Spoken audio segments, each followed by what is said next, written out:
Good morning, good morning. Today, for purpose of approaching Bar Council exam and judicial officer exams, I would like to discuss with you the introductory facts of leading to adopting Constitution of India. Number one, the Constitution of India was adopted by Constituent Assembly. Then there were two different Constituent Assembly. Before claim of the Pakistan and after claim of the Pakistan. Before claim of the Pakistan, there was Constituent Assembly formed in the year 1946. Then it was reassembled 1947 when Pakistan claims independent country. That was 1947 October 31st. Then Mr. B.N. Rao was the advisor for Constituent Assembly. Then what had happened? Some of the major factor you have to understand that what were the previous acts which ruled our India before independence and after adopting Constitution. Those things are most important. You kindly understand that the President of the Constituent Assembly for India was Dr. Rajendra Prasad, who signed as a President of India to adopt the Constitution and to bring the Constitution to force. Then Dr. Ambedkar was a rule framing committee chairman. Then what had happened? The Constituent Assembly arrived to a decision by consensus method, not by unanimous or by voting. That is most important. Then another most important aspect was what all are the acts prevailing. First act passed in India to bring India under the British Empire was 1858 Act. Government of India Act was the first act which was passed. Then question arises, these important things you have to understand. National song was adopted by the Constitution Assembly in the month of July 22, 1947. National emblem, which having 4 lions face, which was the symbol of Mauryan dynasty. National calendar was 1950 January 26 on the Republic Day. National flag was March 22, 1957. These all are the dates most important.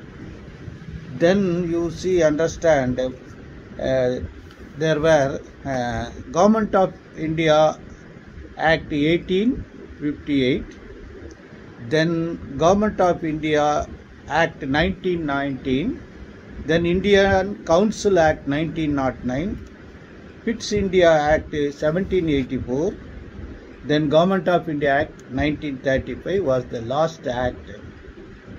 Then Government of India Independence Act. These all are the acts. So first time when electoral process to select the government was introduced in the year 1909, then the 1919, then 1935 only they have given vote for all citizens. First legislature was formed in the year 1990. These all are most important.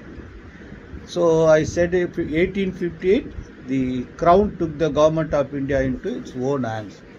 Then our Constitution is written Constitution, quasi-judicial in nature. Then father of the Indian Constitution was Dr. Bhima Rao Ambedkar.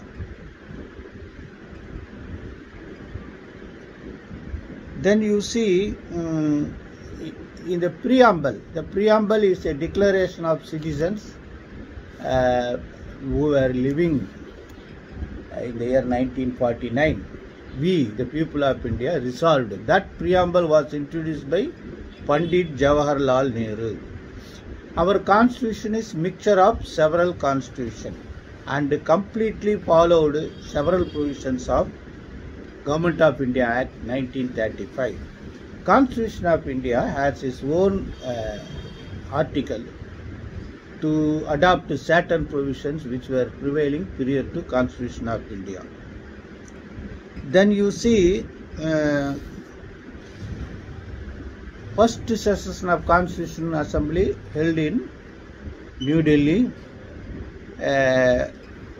Apart from several leaders, Munshi, Vallabhbhai Patel, Kirpalani, just Loyak Naik, Jayaprakash Narayan was not member of Constituent Assembly. That is also one of the important. First Foreign Minister of India was Jawaharlal Nehru. Then what is the fundamental duty of the citizen? To defend the country and render national service when called upon to do so. So these all are the most important. Then I will come to you next sessions about the source of the preamble. So these all are the important factors to know about the Constitution. As I already told, Dr. Ambedkar was elected as a Constituent Assembly member when Constituent Assembly was constituted for United India, including Pakistan and Bangladesh. But when Jinnah wanted a separation of country for Muslim people, then second Constituent Assembly, 299 members were re-elected by process of election. That time what had happened, Dr. Ambedkar, who contested from Maharashtra, was defeated. But one of the member of West Bengal resigned his post and allowed Ambedkar to be elected, because without whom this constitution could not be framed as it is, and it was, and it will be forever. Best wishes.